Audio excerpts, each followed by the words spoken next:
मैं हिमांशी अरोड़ा, स्वागत है आप सभी का एनबी न्यूज में। 3 बज गए हैं और वक्त है आज की 3 बड़ी खबरों का। पहली बड़ी खबर आपको बता दें, पश्चिम बंगाल की नंदीग्राम विधानसभा सीट से बीजेपी के उम्मीदवार शुभेंदु अधिकारी ने अपना नामांकन दाखिल कर दिया है। इस सीट पर वो सीएम ममता बनर्जी के मुकाबले उतर रहे हैं। शुभेंदु अधिकारी के नामांकन के मौके पर केंद्रीय मंत्री धर्मेंद्र प्रधान नजर आए। उनके अलावा बाबुल सुप्रियो और स्मृति ईरानी भी उनके समर्थन में पहुंची। नामांकन दाखिल करने से पहले शुभेंदु अधिकारी भगवान की शरण में नजर आए। यही नहीं, उन्होंने कहा कि चुनावी जंग में भगवान उनके साथ है। सुबह ही पहले उन्होंने अपने घर पूजा की और फिर कई मंदिरों में दर्शन के लिए वो निकले। 2016 में भी वो इस सीट से चुनाव लड़े थे। आपको बता दें 67% से ज्यादा वोट हासिल करके जोरदार जीत दर्ज वहां पर की थी उन्होंने। हालांकि तब वो ममता बनर्जी के ही साथ थे। इस तरह से देखें तो ममता बनर्जी को नंदीग्राम सीट पर अपने ही पुराने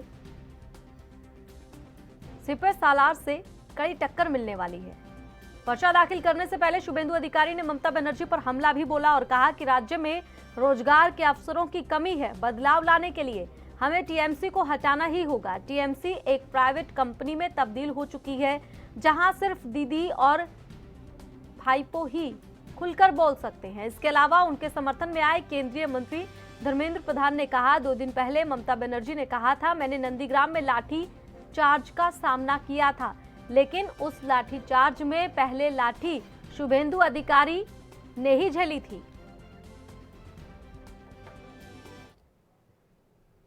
और इसी मुद्दे पर आज चर्चा करेंगे। बीजेपी से हमारे साथ उमेद सिंह जुड़ गए हैं। तो सबसे पहले आपका स्वागत है उमेद सिंह जी। सीधा आपसे पूछना चाहूंगी, आपकी ओर से, बीजेपी की ओर से उम्मीदवार शुभेंदु अधिकारी ने नामांकन दाखिल कर दिया है, साथ ही ये दावा कर दिया है कि जीत मेरी ही होगी। पिछले चुनाव में भी जीत तो उन्हीं की हुई थी, लेकिन टीएमसी की तरफ से वो थे। तो इस बार क्या लगता है, टीएमसी को वोट मिलेंगे या फिर शुभेंदु अधिकारी को वोट मिलेंगे उनके दम पर?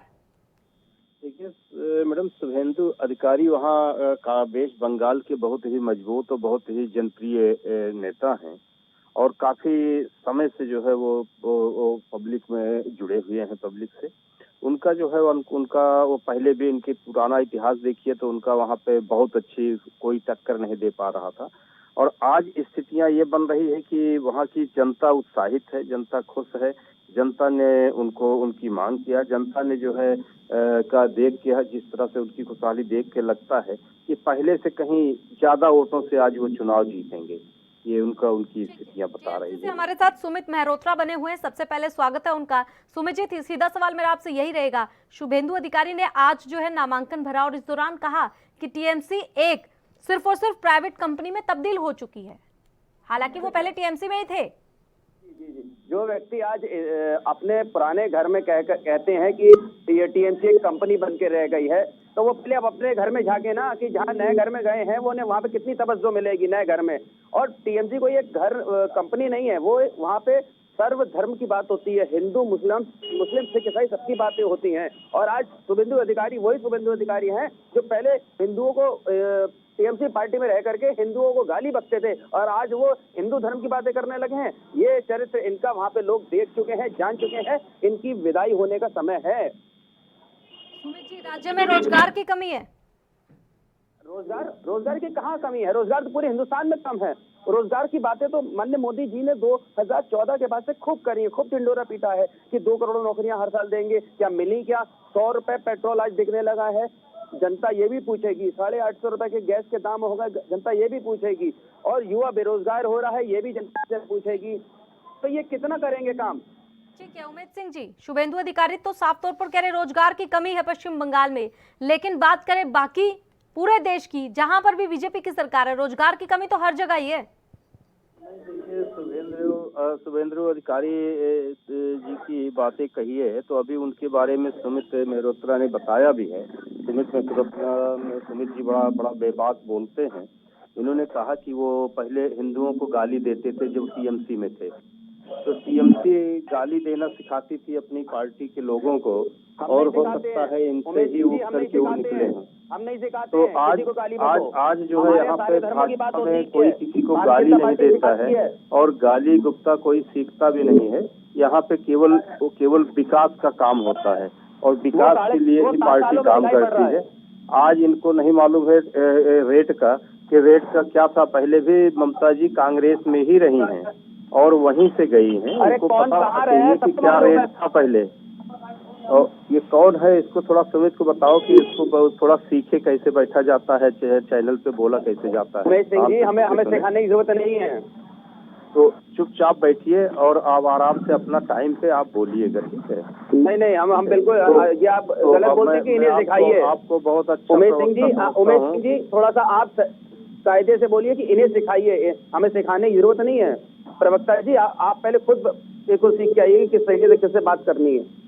ठीक है सुमित जी, उमेश जी दोनों को रोकना चाहूंगी। उमेश जी, सवाल मेरा ये था कि बाकी के देश में रोजगार कहाँ है, बताइए। देखिए, किसको मुझे बताना है जी। आज पूरे देश में केवल रोजगार ही नहीं, आप किसी भी एंगल से किसी भी चीज को लेके देखोगे तो जो 70 सालों की स्थितियां देख लो और उससे कई गुना ज्यादा बेहतर आज चीजें हुई हैं। चाहे किसानों के बारे में हो, चाहे जो है आप देश के विदेश नीति के बारे में हो, चाहे विदेश में बाहरी जो है लोगों के बारे में देखिए, पाकिस्तान के बारे में देखिए, कश्मीर के बारे में देखिए, चाइना के बारे में देखिए, कहीं से ले लीजिए। आज पूरी दुनिया जो है वो सराहना कर रही है। आज पूरी दुनिया जो है आज भारत की तरफ देख रही है। आज किस चीज को लेके चलेंगे, क्या किया है इन लोगों ने, कैसे। आज एक फैक्ट्री बता दें कि जो फैक्ट्रियों का भरमार थे वेस्ट बंगाल में, आज एक बताएं कि आज ये 10 सालों में एक सिंगल फैक्ट्री बता दें कि रोजगार के लिए क्या किया है इन्होंने और क्या करना, क्या प्लान है, प्लान तक नहीं बता सकते हैं। इसके बाद काम करना तो बहुत दूर है। आज जनता क्यों आक्रोश में है, आज जनता क्यों आक्रोशित है।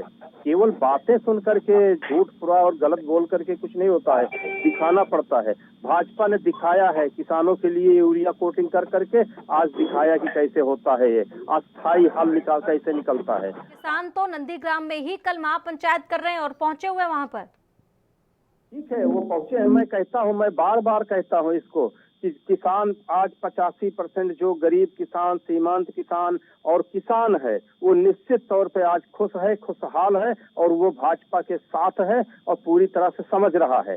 आज 5-10% लोग जो केवल जहां चुनाव और राजनीति कर रहे हैं, वो किसान आज भी सड़क पे हैं और उनके पास कोई चारा नहीं है। उनसे जब पूछा जाता है, 13 बार बैठकें हुई है, एक बार भी वो नहीं बता पाए कि उसको क्यों बिल को कैंसिल कर दिया जाए। जो पूरे देश के हित में बिल बनाया गया है, वो बहुत सोच समझ के और उसके बाद बनाया गया है, उसको कैंसिल क्यों कर दिया जाए, वो जवाब नहीं दे पाते। आपके चैनलों पे 50 बार इस चीज का डिबेट हुआ है। देखो, कम से कम वो तो उनका काम है, वो चुनाव कराना है, वहां पे जाना है उनको चुनाव। उससे बढ़िया कि वो पार्टी में शामिल होकर के काम करें, अच्छा होता। वो किस तरह के किसान है, किसान हमारे साथ है, किसान देश के साथ है, किसान प्रधानमंत्री के साथ है और प्रधानमंत्री किसान के लिए काम करते हैं, किसान के लिए मरते हैं, किसान के लिए जीते हैं, किसान के लिए आज 7 सालों में जो किया है, जो 70 सालों में नहीं कोई किया था। तो किसान तो वो है। सुमित जी, आपके पास आना चाहूंगी। ममता बनर्जी पर जो हमला हुआ है उसको लेकर इलेक्शन कमीशन से मुलाकात टीएमसी के सांसदों की ओर से की जा रही है, तो ऐसे में सवाल मेरा ये है कि टीएमसी पर भरोसा कैसे कर लिया जाए कि जो जांच इसी की ओर से की जाएगी वो उसे निष्पक्ष ही मानेगी, क्योंकि इसी पर भी सवाल तो आप लोगों की ओर से उठा दिए जाते हैं। जी मंजू जी, बिल्कुल आपकी बात भी सही है। तो थोड़ा सा बता दूं, हमारे प्रवक्ता जी बैठे हैं, अभी इन्होंने किसानों की बात करी है। देश के अंदर लाखों किसान इस समय हरियाणा बॉर्डर पे बैठा हुआ है, इन्हें वो दिखाई नहीं पड़ रहा। 170 किसानों से ऊपर शहीद हो चुके हैं, वो इनका दर्द दिखाई नहीं पड़ रहा है। इन्हें केवल एक बंगाल में दिखाई पड़ रहा है कि किसान वहां पे है। अरे इन्होंने किसानों के लिए क्या करा है? किसानों की आय दुगनी हो गई क्या? आज तक नहीं हुई। इन्होंने किसानों जिससे झूठे वादे करे हैं वो जनता जान चुकी है, किसान भी जान चुका है। इसलिए महारैली, महापंचायत हर जगह जाकर के करेगा किसान इन्हें अब की बार आईना दिखाने का काम करेगा। ये अभी किसानों को समझ नहीं रहे हैं। अभी 2 जगह से इनको भगाया, दिल्ली से इनको कम कर दिया है और पंजाब से कम कर दिया है। आप देख लीजिएगा, पंजाब में भी ये चुनाव हारे हैं, दिल्ली में भी चुनाव हारे हैं। जहां जहां किसानों की अच्छी संख्या है वहां से किसान इन्हें भगाने का काम करेगा। और अब रही बात आपकी, मैं आपके क्वेश्चन के ऊपर आता हूँ। जैसे ये कह रहे हैं कि आज चुनाव आयोग में हमारे पार्टी के लोग गए हैं, तो पार्टी के लोग गए हैं, उन्होंने अपनी बात रखी है। बिल्कुल निष्पक्ष तरीके से जांच होगी और जो सही चीज है वो सामने आएगी। ठीक है, अगर पक्ष में आपके बोल दिया तो इसका मतलब सही हो जाएगा, और अगर विपक्ष में आ गया तो क्या आप उसको मानेंगे? क्योंकि आप लोगों की ओर से सवाल उठा लिया जाता है। पक्ष और विपक्ष वाली बात नहीं है। इस समय एक मुख्यमंत्री के ऊपर हमला हुआ है तो उसकी जांच होनी चाहिए, सही तरीके से होनी। सीबीआई जांच करिए, बीजेपी तो कह रही है कि सीबीआई जांच करवा लीजिए, बताइए। हाँ, तो पहले हमने चुनाव आयोग को सूचना दी है, चुनाव आयोग को मिले हैं, चुनाव आयोग को सारी बातें बताई हैं। रिपोर्ट सामने आएगी, उसके बाद आप कहेंगे कि नहीं नहीं हमें तो सीबीआई की जांच करवानी है। तो जब तक सीबीआई की जांच होगी ऐसे में तो चुनाव निकल जाएगा। ऐसा नहीं है, चुनाव निकल नहीं जाएगा, एक महीना पूरा चुनाव है। आप परेशान मत होइए, भारतीय जनता पार्टी वालों को की पता चलेगा कि क्या हुआ है। इन्होंने जो खबर खोदी है ना अपनी ममता दीदी को हमला करके, वो जनता वहां पे देख रही है। उमेश सिंह जी जवाब दीजिए।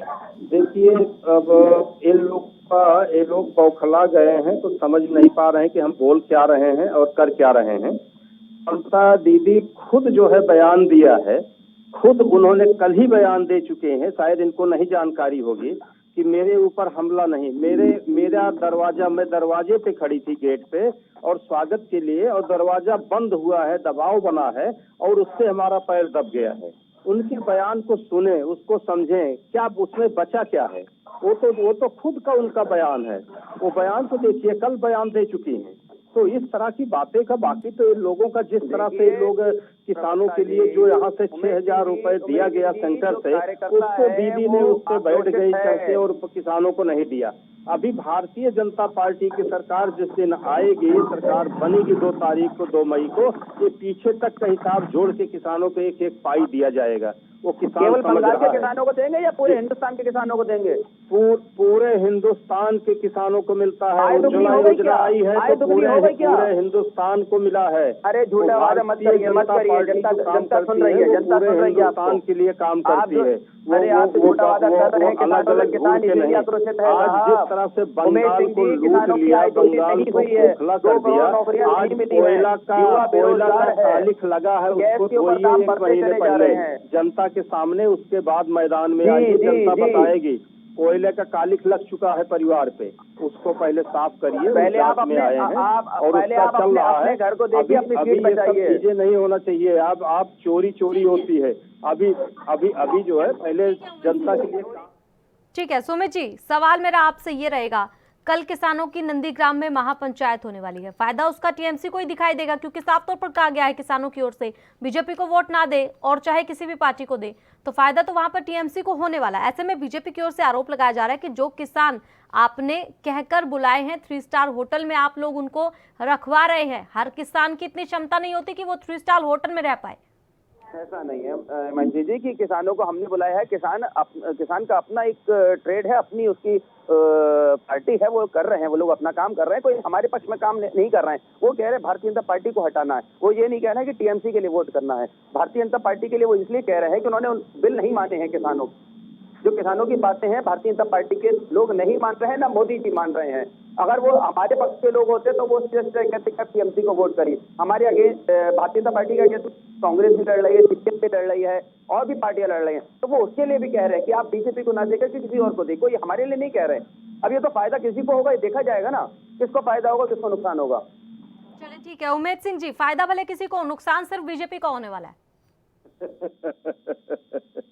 ठीक है, हम लोग जनता के लोग हैं, जनता के साथ के लोग हैं, जनता के लिए पार्टी है और जनता के लिए हमारे प्रधानमंत्री काम करते हैं, पूरे देश के लिए काम करते हैं।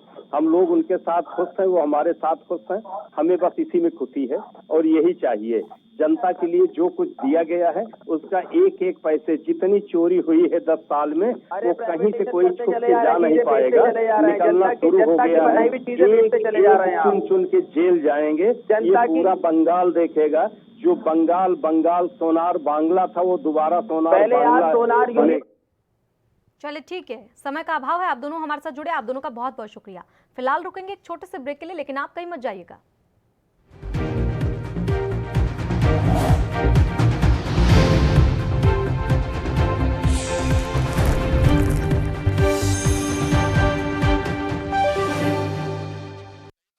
क्या आप दुबले पतले कमजोर हैं, आपकी सेहत नहीं बनती, भूख कम लगती है, वजन नहीं बढ़ता? दरअसल मेन बात खाना पीना खाना नहीं है, मेन बात है खाया पिया लगना। और अगर खाया पिया लगेगा ही नहीं तो सेहत बनेगी कैसे? इसलिए हमारी संस्था सन्यासी आयुर्वेदा ने एक ऐसी दवा बनाई है जो कि आपके पाचन तंत्र को, आपके लीवर सिस्टम को ठीक करने का काम करती है, ताकि आप जो भी खाएं उसका पूरे का पूरा निचोड़ आपके शरीर को लगे, आपकी भूख बढ़े, खाया पिया सही से लगे, नया खून बने, हड्डियों में जान आए, वजन बढ़े, ताकत बढ़े, चेहरे पर नूर आए और आप मोटे तगड़े खूबसूरत पर्सनैलिटी के मालिक बन जाएं। यह दवा पूरी तरह से आयुर्वेदिक होती है। इसका शरीर पर कोई भी साइड इफेक्ट, कोई भी नुकसान या दुष्प्रभाव नहीं होता। लड़के लड़कियां दोनों इसका इस्तेमाल कर सकते हैं और पहले 15 दिन के अंदर ही आपको इसका असर महसूस हो जाएगा। सिर्फ 650 रुपए की पूरे 1 महीने की दवा होती है और आप इसे घर बैठे 01145454545 पर फोन करके दवा मंगवा सकते हैं।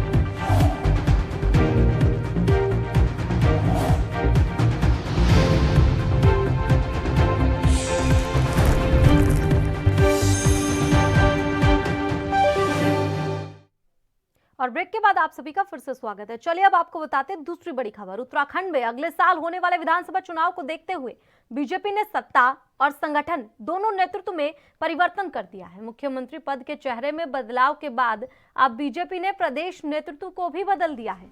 बीजेपी ने पहले त्रिवेंद्र सिंह रावत को हटाकर तीरथ सिंह को सीएम बनाने का फैसला लिया।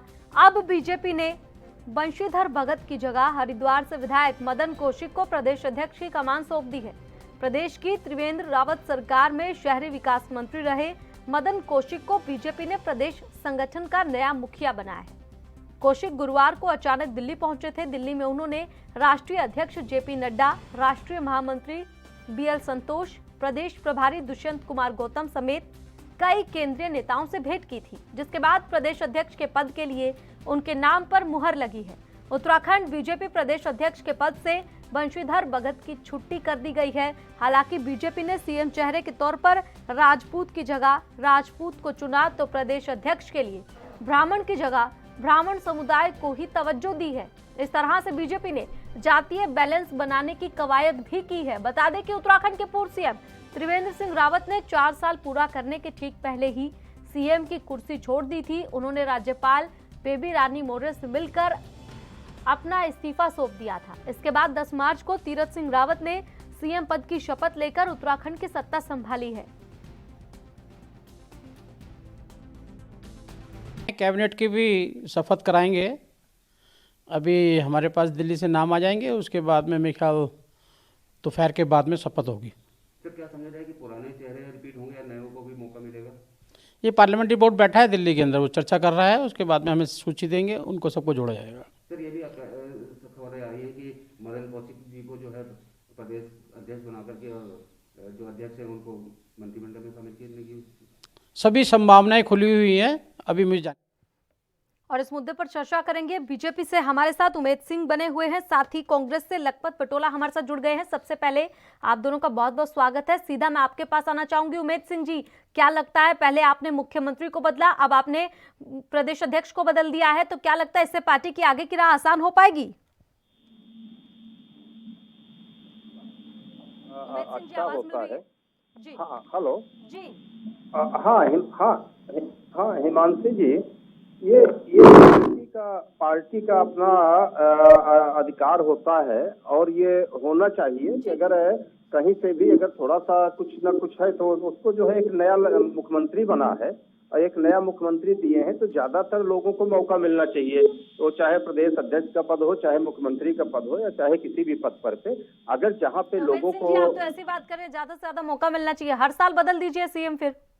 देखिए, हर साल नहीं बदला जाता। 4 साल हो गया था, 9 दिन बाकी था, 4 साल हो गया है और 4 साल हुआ था और वहाँ पे वो सवाल तो यही है कि जब 1 साल ही रह गया था तो 5 साल पूरा कर लेने देते। ठीक है, वो तो हमेशा चला आया है। आप वहाँ का इतिहास लेके देखें तो वहाँ पे हमेशा जो है ये होता आया है। उत्तराखंड का स्थितियाँ यही रही है। एक नारायण इतिहास से आपको बता दूं उमेद सिंह जी, आज से पहले जब भी बीजेपी ने ऐसा किया है तो हार का सामना करना पड़ गया।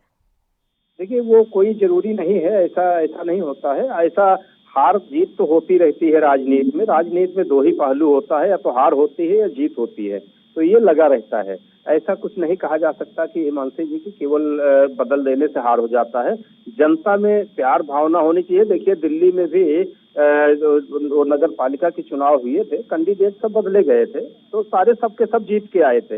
ऐसा कुछ नहीं, ऐसा जरूरी नहीं है, वो जनता के ऊपर होता है। जनता काम देखती है, अगर पार्टी ने काम किया है, अच्छा काम किया है, तो उसका परिणाम मिलता है। अगर हम काम नहीं करेंगे, नुकसान होगा, जनता खुश नहीं होगी, तो फिर वो कतई जो है रिपीट नहीं करती है। ये हर प्रदेशों में हाल है, पूरे देश में ये हाल है। आज जो है पूरे देश में मोदी जी मोदी जी मोदी मोदी हर हर मोदी घर घर मोदी हो रहा है। वो केवल आशा है, जनता को आशा है। जिस दिन आशा टूटेगी उस दिन वो बाबा कर देगी। वो तो हमेशा चलता आया है, सभी के लिए है।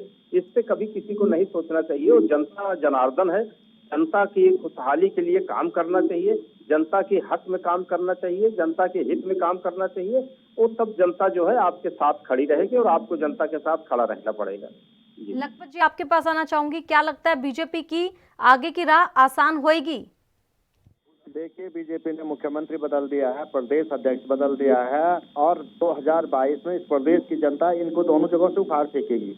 मैं आपसे कह सकता हूँ, उमेश जी कह रहे थे कि भाजपा लगातार अच्छा काम करे, अच्छा काम मुख्यमंत्री जी कर रहे थे, तो इन्हें मुख्यमंत्री को आनंद फानंद में क्यों बदलना पड़ा? बजट सत्र जब चल रहा हो, इस 1.25 करोड़ प्रदेश की जनता के दिनचर्या और उनके जीवन से जुड़ा हुआ जो बजट सत्र आया, उस सत्र को स्थगित करने का काम। आपको रोकना चाहूंगी, आपको बात पूरी करने का मौका जरूर दूंगी। फिलहाल सीएम, हरियाणा के सीएम मनोहर लाल खट्टर क्या कुछ कह रहे हैं, सुनिए।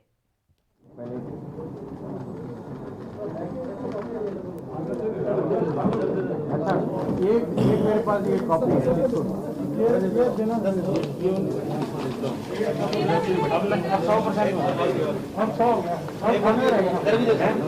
काफी कॉपीज है, सबको मिल जाएंगे।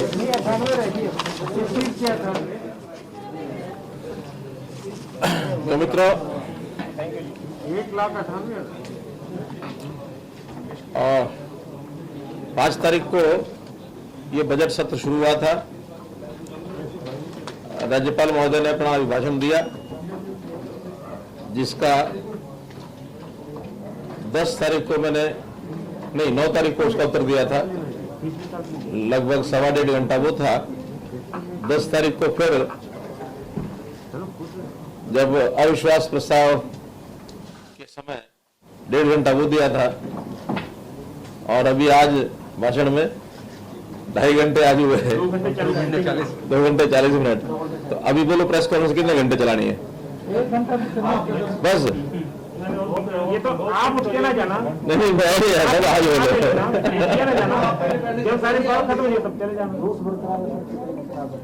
नहीं, मुझे तो सब कह रहे हैं ना कि क्या कर रहे हो आप इतना लोग। चलिए, आनंद के लिए बात कर रहा हूँ।